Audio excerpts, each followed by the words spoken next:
Yo, what is up, guys? It's Cohen back here again today with another video. And in today's video, I'm going to talk a little bit about the Orlando Magic, a team in a really weird situation this season. They've dealt with a ton of injuries, injuries to guys that they just gave huge extensions. Particularly, I can talk about Jonathan Isaac and Markelle Fultz, parts of their future that are now out for the season. They've dealt with a lot of injuries this year, and really just Vucevic has been trying to carry this team. They're not very good. And I kind of just wanted to go over their situation and what I would do if I were their general manager, both this season and in the upcoming near future. Once again, this is just my opinion. You could absolutely hate everything I have to say in this video, but I think that this is the best course of action for them. So drop a like, drop a subscribe. Tell me what you think about this Magic team. I think that they're one of the more interesting cases in the entire NBA right now, just in terms of their assets and in the mass amount of injuries they've faced, and kind of how they might have a chance to tank kind of organically this season. Like I said, the Magic have been really stuck in purgatory for as long as I can remember. They've been bad or just mediocre, like an 8-7 seed, since Dwight Howard left, and that was 9 years ago. They've had some really big misses in the draft. Elfrid Payton's one that immediately comes to mind. They just, like, Mo Bamba hasn't really played much for them despite being a really high lottery pick for them. The Magic just have kind of made a lot of interesting decisions that don't make a ton of sense recently, and I think that right now they have a perfect opportunity. Like, they've been, like, gifted an opportunity to just blow it up and tank out this season. Like, just give up and try and build for the future right now. First of all, their injuries is the huge reason as to why they're in this position. Their injuries this season, they have Jonathan Isaac, a potential future defensive player of the year, their defensive anchor, out for the season. Markelle Fultz, their hopeful starting point guard for the future, out for the season. Al-Farouq Aminu, a guy that they added, I think it was 2 off seasons ago, to try and help this team kind of get higher in the standings, be a good role player for them. He's out indefinitely right now. Cole Anthony's going to be out for a bit. Chuma Okeke has faced a lot of injuries. Aaron Gordon has been facing injury this season. Evan Fournier. And I can guarantee there's more. I believe Terrence Ross also missed some games with injury. Just everyone on this team gets hurt. And that has led to them being 10-18, 12th in the East. They're only ahead of right now the Cavs, the Wizards, and the Pistons. They're really, really bad. The only reason they've won games this season really is because of Nikola Vucevic, who has been really, really good, and his value is really, really high. He's a great player. I think he's one of the more underrated players, and especially big men in the entire NBA. Potential all-star this season. I'm not sure if he's going to get it just because the Magic are terrible, but I would love to see him get that recognition. A player who I believe, like I said, is underrated, who doesn't get enough attention. He has been a huge reason and pretty much the only reason why this Magic team is even remotely competitive right now. But I think they need to deal him. I think he has to go. I think a lot of guys on this roster have to go. So the teams they're ahead of right now are the Cavs, Wizards, and Pistons, like I said. But all three of those teams have shown a lot of potential to be competitive on the rest of the season. The Cavs started the season really hot. Sexton's good. Garland's playing better this season. They've got players there. They're missing Larry Nance, who has been dealing with some injuries. When he gets back at some point, he's been a great defender for them. So this Cavs team, I think, will improve over the course of the season. Same with the Wizards. I don't expect Russell Westbrook and Bradley Beal to stay down too long. And the Pistons have beaten a lot of really good teams. So all three of those teams can be really competitive at times. Which means that the Magic, if they blow it up, I think they would easily, there would be no one to contend with them for the bottom of the East. They could easily get that 15 seed in the Eastern Conference, secure a great pick in this draft. Even in the West, like the West has been really competitive too. There aren't many teams worse than them, like maybe even the Timberwolves. But if Cat and or D'Lo can get healthy, I think that obviously those teams will be better than the Magic too. So I think that the Magic, if they blow it up before the deadline, I would place a lot of money on them being the worst team in the NBA come time for the draft lottery. And that, I think that is the best chance the Magic have to escape this purgatory that they've been in for so long. The Magic have gotten so many solid picks, like higher in the lottery, that have just not turned into anything. They need the number 1 overall pick or a top 3 or top 5 pick in this absolutely stacked draft class. If they could add a guy like a Cade Cunningham, if they could add a guy like a Jonathan Kuminga, an Evan Mobley, I think Evan Mobley would be awesome for this team. Maybe Cade Cunningham they need a little bit less because they already do hopefully have Cole Anthony and Markelle Fultz for the future. But there's just so many great prospects in this draft, and I think that the Magic need one of those guys. So I think they need to blow it up now and secure a really high pick in this stacked draft class. You do not want to end up having Vucevic help you compete too much. You have some guys get healthy and you end up getting like the 11 seed in the East or like the 10 seed in the East and you end up with like an 8th overall pick. You don't want that, because if that happens, this team is just not going to escape purgatory. It's just not going to happen. They've just been mediocre for so long, and they have a lot of pieces that are really, really interesting, I think, right now to a lot of different teams.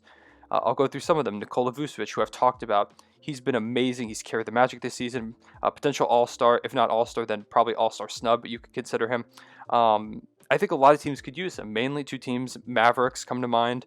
They're a team that is desperately in need of another solid big man next to Kristaps Porzingis, who has kind of struggled. Kristaps is more of a 4. He likes to play a more perimeter game, and I think that Vucevic would be huge for this team. He can grab boards, he can score on the inside, but he can also stretch the floor for them and open up space for Luka to continue to attack the basket, give Kristaps some space to work down low if he wants to, and he'd be a perfect player next to those two players. He could catch driving kick passes from Luka, nail threes.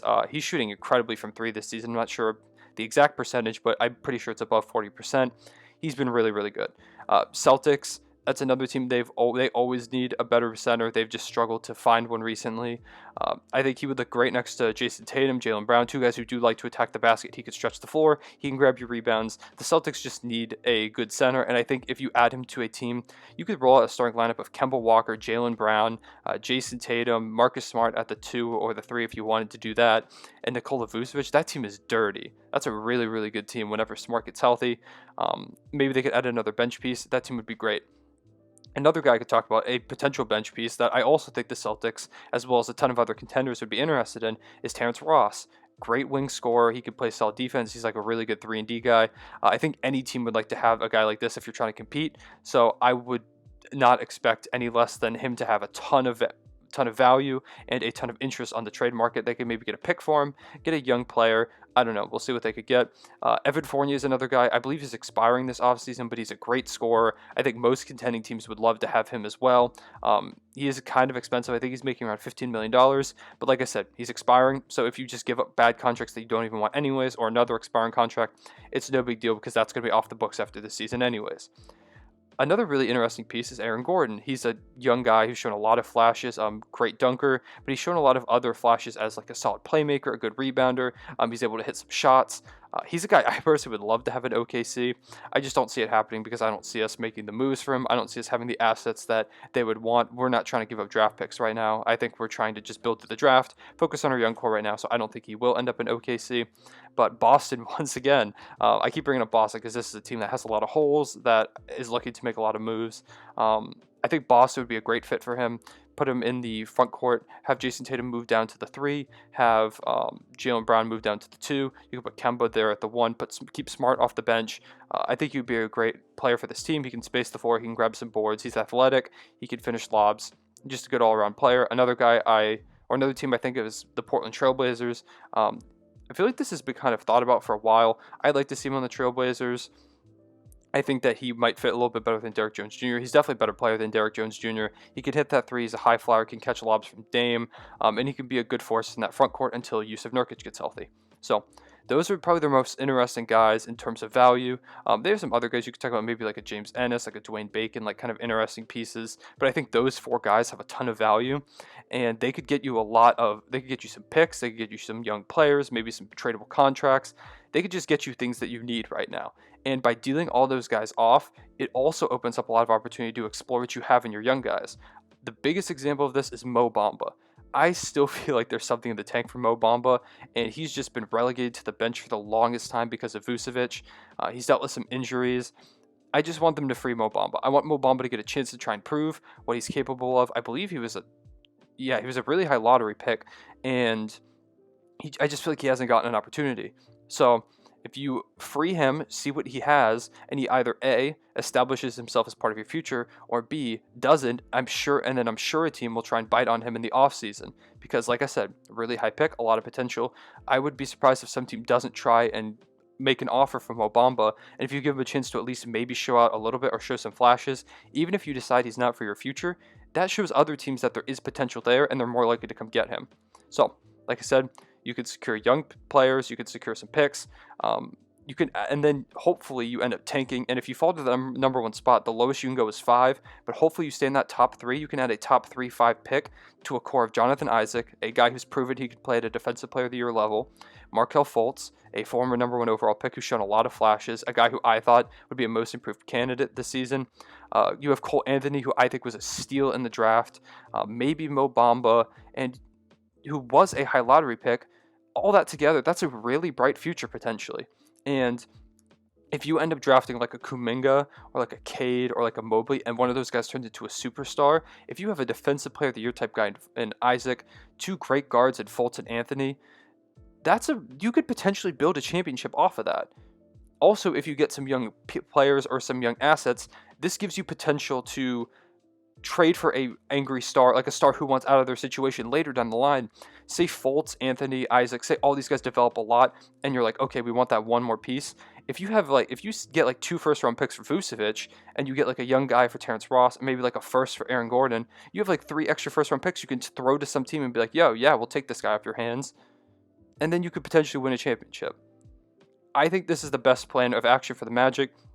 I think this is something they have to think about, and if not just think about, they need to do it, because this is a perfect opportunity. They don't even have to tank. They already have a bunch of interesting young guys. They just need to be bad this season, which they're already going to be because of injuries. They just need to fully commit to it, say, all right, the season's a wash. We're going to blow it up. We'll come back healthy next season, hopefully, with all these young guys, give them opportunity. And if they're bad again next season, cool. You get another great draft pick to add to a super stacked young core potentially. So that's my thoughts on the Magic. You might say, why don't they just hold on to everyone, hope that they secure a good pick, and then run it back next season with like Fultz, Anthony, Isaac, Gordon, Vucevic, and their pick. That's not a bad option, but I just don't think that this core is going to be good enough unless they jump really high in that lottery, which is really possible with these odds. I mean, they could try and play that card, but I think that you want to maximize those odds. You want to try and be as bad as possible this season, which you don't even have to try very hard because, like I said, they're just super injury ravaged. So they don't even have to try to be bad. You just got to go out, get some assets for these guys, and run it back, hopefully with a really nice young core next season. And the mentality of, oh, we'll just keep running it back with the same rosters, what's kind of kept the Magic in this purgatory. So I think their assets right now are at peak value, and they have to capitalize now. I think this is a perfect opportunity for the Magic to finally escape mediocrity and potentially be a force in the Eastern Conference in maybe like 3-4-ish years. Maybe even sooner than that if they get a steal in the draft and he ends up being a stud immediately. So that's just my thoughts on the Magic. I really wanted to make a video about them because they're an interesting situation, a team that's been stuck for a while, and I think that this is a perfect opportunity for them to try and capitalize. So with that being said, I think that's all I want to talk about in this video. Let me know what you think of the Magic below. If you got this far, comment SGA as an all-star, and I will see you guys later. Real one, say it back.